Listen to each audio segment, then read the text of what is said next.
الله الرحمن الرحيم نحمده ونصلي على رسوله الكريم أما بعد فأعوذ بالله من الشيطان الرجيم بسم الله الرحمن الرحيم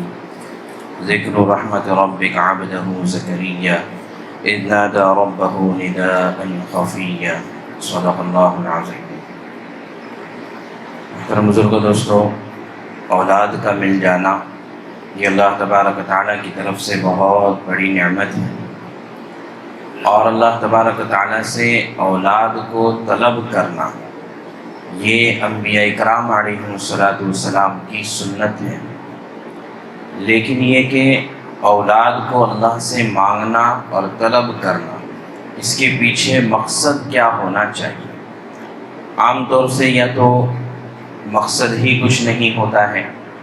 یا مقصد یہ ہوتا ہے کہ اولاد اس لیے ہو تاکہ بڑھاپے کا سہارا بن سکے، کمائی کا ذریعہ بن سکے۔ تو یہ جو مقاصد ہے یہ کوئی اعلیٰ مقاصد نہیں ہے۔ ہمیں قرآن میں اس بات کا ذکر ملتا ہے کہ انبیاء اکرام علیہ السلام نے بھی اللہ تبارک و تعالیٰ سے اولاد کو مانگا تھا اور اس کے مقصد کو بھی بتایا تھا۔ چنانچہ سورہ مریم کے شروع میں اللہ تعالیٰ نے زکریا علیہ السلام کا قصہ ذکر فرمایا ہے کہ اللہ کی رحمت رہی ان کے بندے زکریا علیہ السلام پر کہ اذ نادى ربہ نداء خفیا، کہ حضرت زکریا علیہ السلام نے اللہ تبارک و تعالیٰ سے آہستہ سے چپکے سے ایک بات کی درخواست کی۔ تو اب دیکھیے دعا کرنے کا انداز کیا تھا، اللہ سے اولاد مانگنے کا طریقہ کیا تھا۔ تو فرمایا کہ قال رب انی وہن العظم منی، اے باری تعالیٰ میری ہڈیاں بوڑھی ہو چکی ہیں، اس لیے کہ زکریا علیہ السلام بڑھاپے کو پہنچ چکے تھے، اور بڑھاپے کو پہنچنے کے بعد اللہ تبارک و تعالیٰ سے اولاد کی طلب کر رہے ہیں۔ تو پتہ یہ چلا کہ اللہ تعالیٰ کے سامنے اسباب کو پیش کر کر دعا نہیں مانگنی چاہیے۔ یہ نہیں کہنا چاہیے کہ اللہ یہ میری دکان ہے تو اس میں برکت دے دے، بلکہ اللہ تبارک و تعالیٰ سے حلال روزی مانگنا چاہیے۔ اب وہ حلال روزی اللہ چاہے دکان کے راستے سے دے دے، چاہے تجارت کے راستے سے دے دے، یا کسی اور راستے سے اللہ تبارک و تعالیٰ دے، اس لیے کہ یہاں پر تو بڑھاپے کو پہنچنے کے بعد بظاہر تو اولاد کے مانگنے کا کوئی مطلب نہیں بنتا ہے، لیکن انبیاء اکرام علیہ السلام اس بات کا یقین رکھتے تھے کہ اللہ تبارک و تعالیٰ کی ذات بغیر اسباب کے بھی دینے پر قادر ہے۔ تو اس لیے پہلی بات اپنی عاجزی کو پیش کیا۔ دعا کا طریقہ یہ ہوتا ہے کہ دل سے مانگی جائے اور اپنی عاجزی کو پیش کیا جائے۔ تو سب سے پہلے کہا کہ میری ہڈیاں بوڑھی ہو چکی ہے، واشتعل الرأس شیبا، اور میرے بال بھی سفید ہو گئے ہیں، لیکن بات یہ ہے کہ وَلَمْ أَكُمْ بِدُعَائِكَ رَبِّ شَقِيًّا، لیکن اے باری تعالیٰ میں کبھی بھی اپنی دعا کے سلسلے میں آپ نے مجھے محروم نہیں کیا ہے، میں نے جو مانگا ہے آپ نے دیا ہے۔ گویا کہ دعا میں اپنی عاجزی اور اللہ تبارک و تعالیٰ کی تعریف اور بڑائی کو پیش کرنا چاہیے۔ پھر فرمایا کہ وَإِنِّي خِفْتُ الْمَوَالِيَ مِنْ وَرَائِي وَكَانَتِ امْرَأَتِي عَاقِرًا، کہ باری تعالیٰ کہ تو نے مجھے ایک مقصد کے لیے دنیا میں بھیجا تھا۔ ظاہر ہے کہ بڑے نبی ہیں، جلیل القدر نبی ہیں، تو یہ کہہ رہے ہیں کہ اے اللہ آپ نے مجھے ایک مقصد کے لیے بھیجا تھا، لوگوں کی رہبری کے لیے، لوگوں کو گائیڈ کرنے کے لیے آپ نے مجھے بھیجا تھا۔ اور انبیاء اکرام، خاص طور سے بنی اسرائیل کے انبیاء اکرام علیہ السلام کے درمیان یہ بات رائج تھی کہ اگر نبی کا بیٹا اگر مسلمان ہوتا، ایمان لانے والوں میں سے ہوتا، تو وہ بھی نبی بنا دیا جاتا، جیسے سلیمان علیہ السلام کے بیٹے داؤد علیہ السلام، زکریا علیہ السلام کے بیٹے یحییٰ علیہ السلام وغیرہ۔ تو انہوں نے کہا کہ باری تعالیٰ آپ نے مجھے ایک مقصد کے لیے بھیجا تھا، لیکن اب میرے بعد اس مقصد کو آگے چلانے والا کوئی نہیں ہے، اور میری بیوی بھی بوڑھی ہو چکی ہے یا بانجھ ہو چکی ہے۔ تو بظاہر زکریا علیہ السلام نے اللہ تعالیٰ کے سامنے ایک مقصد کو پیش کیا، اور وہ مقصد کیا تھا؟ مقصد یہ تھا کہ جس مشن اور کام کے لیے آپ نے مجھے بھیجا ہے، اس مشن اور کام کو آگے بڑھانے کے لیے فَهَبْ لِي مِن لَّدُنْكَ وَلِيًّا، کہ اپنی طرف سے مجھے ایک ولی عطا فرما، اپنی طرف سے ایک بیٹا عطا فرما، یرثنی و یرث من آل یعقوب، جو وارث بنے میرا بھی اور یعقوب علیہ السلام کی اولاد کا بھی، یعنی بنی اسرائیل کا وارث بنے۔ تو اب ظاہر ہے کہ انبیاء کرام علیہ السلام جو وراثت چھوڑ کر جاتے تھے، وہ وراثت درہم اور دینار کی، مال اور دولت کی وراثت نہیں ہوتی، بلکہ وہ علم کی اور ایمان کی وراثت ہوتی تھی۔ تو لہٰذا فرمایا کہ مجھے بیٹا چاہیے، لیکن بیٹا مجھے اپنی خدمت کرنے کے لیے یا میرے بڑھاپے کا سہارا بننے کے لیے نہیں چاہیے، بلکہ تیرے دین کے کام کو آگے بڑھانے کے لیے مجھے اولاد چاہیے۔ تو یہ مقصد ہوتا ہے اولاد کا۔ تو لہٰذا کبھی بھی اس نیت سے تربیت نہیں کرنا چاہیے، اولاد کو پروان نہیں چڑھانا چاہیے کہ یہ ہمارا سہارا بنے گا، بلکہ اس مقصد سے کہ یہ دین کے کام کو آگے بڑھانے والے بنیں گے۔ لیکن ظاہر ہے کہ یہ مقصد تو اسی وقت ہوگا جب کہ باپ نے بھی اپنے زندگی کا مشن اور مقصد دین کو بنایا۔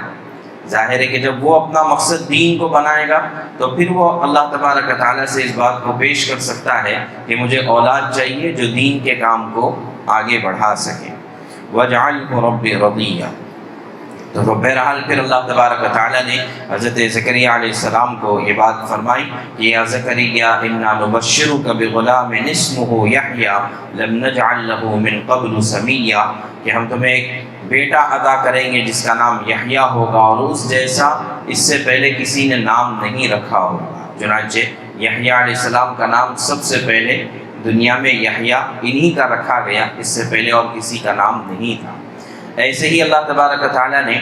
ابراہیم علیہ السلام کا قرآن میں ذکر کیا ہے مختلف جگہوں پر کہ یہ بھی بڑھاپے کی عمر کو پہنچ چکے تھے، کوئی اولاد نہیں تھی، تو ان کے سامنے بھی یہی مقصد تھا کہ میرا جو مشن ہے، میرا جو کام ہے، اس کام کو آگے بڑھانے کے لیے اولاد کی ضرورت ہے۔ تو پھر اللہ تبارک و تعالیٰ نے بڑھاپے میں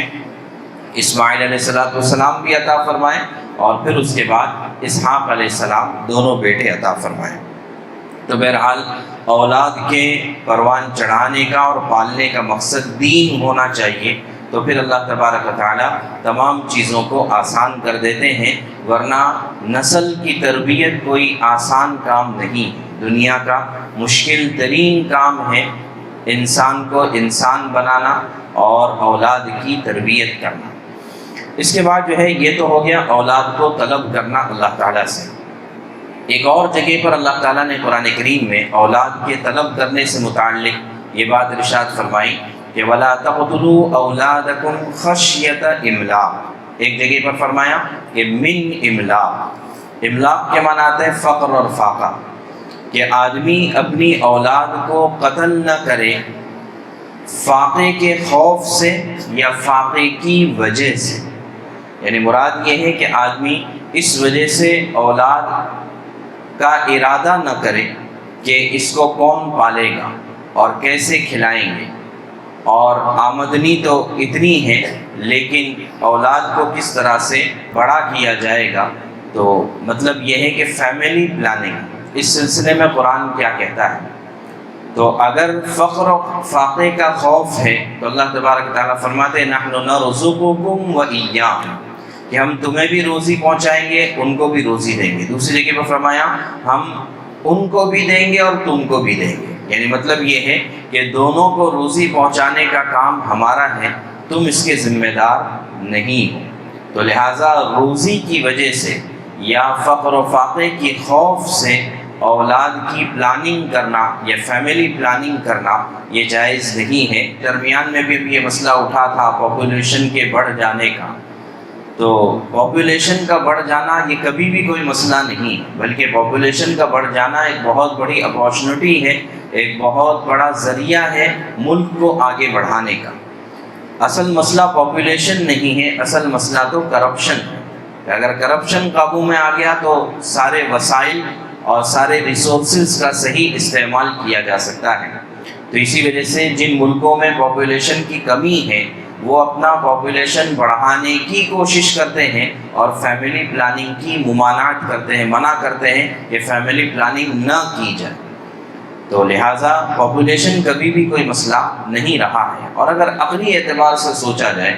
ہم ایک چھوٹی سی دکان ہماری ہے، ایک چھوٹا سا آفس ہے، ایک چھوٹی سی کمپنی ہے، کارخانہ ہے، ایک اسکول ہے، تو ان کے جو ذمہ دار ہوتے ہیں ان کو پتہ ہوتا ہے کہ ہماری کمپنی میں، ہمارے آفس میں، ہماری دکان میں، ہمارے اسکول میں کتنے لوگ کام کر سکتے ہیں، کتنے لوگ پڑھ سکتے ہیں۔ اسکول کے پرنسپل کو پتہ ہوتا ہے کہ میرا اتنا اسٹاف ہونا چاہیے اور اتنے میرے پاس بچوں کی اسٹرینتھ ہونی چاہیے، یہ اس کے پاس ایک حساب ہوتا ہے، اس کو پتہ ہوتا ہے۔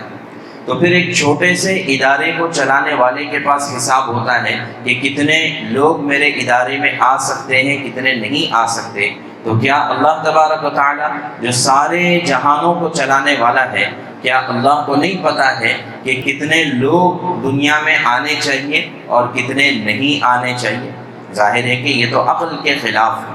اور پھر اللہ تبارک تعالیٰ کی قدرت تو یہ ہے کہ آبادی جتنی بڑھتی ہے، وسائل بھی اللہ تعالیٰ اتنے بڑھا دیتے ہیں۔ ورنہ جو ہے آج سے 100 سال پہلے، خاص طور سے ورلڈ وار فرسٹ اور سیکنڈ کے آس پاس میں، دنیا کے وسائل اتنے اتنے کم ہو گئے تھے کہ اس وقت کے تحقیق کرنے والوں نے یہ بات کہہ دی تھی کہ اگر آبادی اتنے عدد سے زیادہ اگر دنیا کی بڑھ گئی تو لوگ فقر و فاقہ میں مبتلا ہو جائیں گے۔ لیکن آج کی جو دنیا کا پاپولیشن ہے وہ اس ریسرچ اور تحقیق کے مقابلے میں کئی گنا زیادہ ہے۔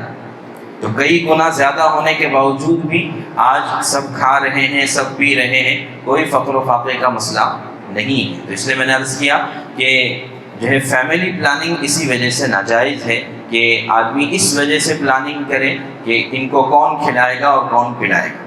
ہاں البتہ کسی اور وجہ سے آدمی اگر فیملی پلاننگ کرتا ہے، مثال کے طور پر کوئی میڈیکلی اور کوئی طبی مسئلہ ہے، یا یہ کہ جو ہے کمزوری کا اندیشہ ہے، یا یہ کہ دو بچوں کے بیچ میں ایک مناسب فاصلہ رکھنے کی ضرورت ہے کہ جس میں دونوں کی، ماں کی اور بچے کی جو ہے نشو و نما صحیح سے ہو سکے، تربیت صحیح سے کی جا سکے، تو اگر کوئی اس وجہ سے درمیان میں فاصلہ رکھتا ہے تاکہ ایک بچے کا دودھ پوری طرح سے چھڑا دیا جا سکے، پھر اس کے بعد دوسرے بچے کی آدمی پلاننگ کرے، تو اس میں کوئی حرج نہیں ہے، بلکہ یہ مناسب طریقہ ہے کہ ایسا ہونا چاہیے۔ لیکن کھلانے پلانے کے ڈر سے یا پاپولیشن کے بڑھ جانے کے ڈر سے آدمی فیملی پلاننگ کرے تو اس کی اجازت نہیں ہے، یہ ناجائز اور حرام ہے۔ بلکہ جو اس طرح کی چیزیں کرتے ہیں، یعنی خاص طور سے حمل ٹھہر جانے کے بعد پھر اس کو ضائع کرتے ہیں اس مقصد سے، جیسے میں نے کہا اگر کوئی طبی مسئلہ ہے، میڈیکل ایشو ہے، تب تو کوئی حرج نہیں، لیکن اس خوف سے کہ بھئی اتنی اولاد کو کون سنبھالے گا، تو اس خوف سے اگر کوئی جو ہے اس کو حمل کو ضائع کرتے ہیں تو اللہ تبارک و تعالیٰ نے قرآن کریم میں بہت سخت بات ارشاد فرمائی ہے کہ کل قیامت میں وہ جو زمانہ جاہلیت میں یہ ہوتا تھا کہ کم سے کم بچے کو پیدا ہونے دیا جاتا تھا اور پھر اس کے بعد اس کو قبر میں لڑکی ہوتی خاص طور سے تو اس کو درگور کر دیتے، تو بِأَيِّ ذَنبٍ قُتِلَتْ کہ قیامت میں جو ہے وہ اس اولاد کو اٹھایا جائے گا اور وہ آ کر اپنے باپ سے پوچھے گی کہ کس گناہ کی وجہ سے مجھے قتل کیا گیا۔ ظاہر ہے کہ بڑی سخت چیز ہوگی ہے۔ تو اس وجہ سے حمل کو ضائع کرنا یا یہ کہ حمل ٹھہرنے کے بعد اس کو ختم کرنے کی کوششیں کرنا یہ ناجائز اور حرام ہے۔ اللہ تبارک و تعالی ہمیں ان باتوں کو سمجھنے کی اور اس پر عمل کرنے کی توفیق عطا فرمائے۔